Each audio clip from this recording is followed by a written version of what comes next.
তার বাইকের ইঞ্জিনও কাজ করাম। তো ইঞ্জিন কাজ করাম বলতে সিলিন্ডার বেল্ট ওগুলা কাজ করাম। এর আগে আর মেকানিকে কাজ করছে। তো যার কারণে আমরা সিম মিলাইতে একটু ঝামেলা হয় বা একটু আমরা মাফা লাগে লাইন তো এইগুলো মাফা লাগে না। আমরা হেড সিলিন্ডারও কাজ করলে সিম আর দেওয়া লাগে না।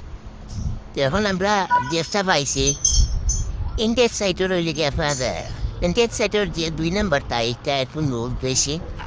আর একজস্ট সাইটের যে 2 নম্বর যেটা এটা একটু বেশি টাইট। তো আমরা চেষ্টা করবো যে একজস্ট সাইটের যে সিম আছে ওপরে ইনটেক সাইটে নিই। ইনটেক সাইটে নিয়ে এটা আপনার সেটিং এর মধ্যে যদি ঠিক থাকে চাইলে তো আর ওকে আছে। আর ইনটেক সাইটেরটা একজস্ট সাইটে নিব।